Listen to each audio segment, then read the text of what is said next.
Mother's ডেতে মায়ের জন্য একটু স্পেশাল রান্নাবান্না করেছিলাম। আসলে আমরা তো সব দিনই সেলিব্রেট করে থাকি যে কোনো বিশেষ দিন, তাহলে মাদার্স ডেটা কেন নয়, তাই না? একটা দিন ছুটি দিয়ে মাকে কিন্তু প্যাম্পার করা যেতেই পারে। যদিও আমি মাঝে মাঝেই মাকে হেল্প করি বা মাঝে মাঝেই রান্না থেকে ছুটি দিই, তবু ওই আর কি।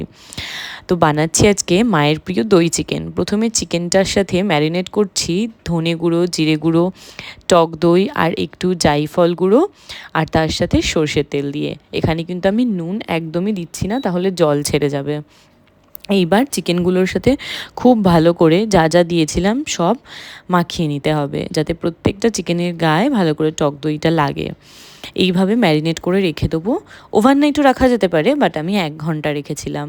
হাতে সময় না থাকলে 1 ঘন্টাই এনাফ। আর আমি এই রান্নাটা কিন্তু আজ সর্ষের তেলে করব, তোমরা চাইলে রিফাইন তেলেও করতে পারো। তো প্রথমে কড়াই বসিয়ে আমি একটু কাসুরি মেথিকে গরম করে রেখে দেবো, এটা একদম শেষে ব্যবহার করব। তারপর দিয়ে দিলাম সর্ষের তেল, আর তারপর দিয়ে দিচ্ছি একটু গোটা গরম মশলা, তার সাথে অনেক কটা শুকনো লঙ্কা মতন দিয়ে ফোড়ন দিয়ে একটা বড় সাইজের পেঁয়াজ আমি কুচিয়ে রেখেছিলাম, সেই পেঁয়াজটা এবার দিয়ে দিলাম। দিয়ে পেঁয়াজটা ভালো করে ভেজে নিতে হবে। যখন লাল লাল হয়ে এসে একটু নরম হয়ে যাবে, তখন এখানে আদা, রসুন, কাঁচা লঙ্কার পেঁয়াজ একসাথে বেটে রেখেছিলাম, সেই মিশ্রণটাই এবার ঢেলে দেবো। দিয়ে এবার ভালো করে একটু ভাজা ভাজা করে নিয়ে তাতে অ্যাড করে দেবো পরিমাণ মতন নুন। নুন তো আমি আগে ম্যারিনেশনের সময় দিইনি বলেইছি, আর এটা আমি এখানে পিঙ্ক সল্ট ইউজ করছি, তোমরা রেগুলার নুন ব্যবহার করতে পারো। আর দিচ্ছি কাশ্মীরি লঙ্কার গুঁড়ো। দই চিকেনে আমি কোনো রকম হলুদের ব্যবহার করব না, তাও একটা সুন্দর কালার আসবে। এইবার ভালো করে মশলাটাকে কষিয়ে নিচ্ছি। ভালো করে কষাতে কষাতে যখন একটু শুকনো শুকনো হয়ে যাবে আর তেলটাও প্রায় ছেড়ে দেবে, তখন এই পর্যায়ে অ্যাড করে দিতে হবে সেই ম্যারিনেট করা চিকেনটা। এখানে আমি আজকে 700 গ্রাম মতন চিকেন নিয়েছিলাম।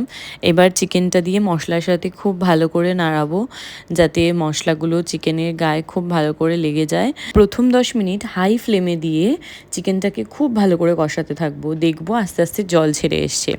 যখন জল ছেড়ে আসবে চিকেনটার থেকে, তখন চিকেনটা আরও 10 মিনিট এই জলের মধ্যেই কষাবো, তাতে না 50% চিকেনটা সেদ্ধ হয়ে যাবে।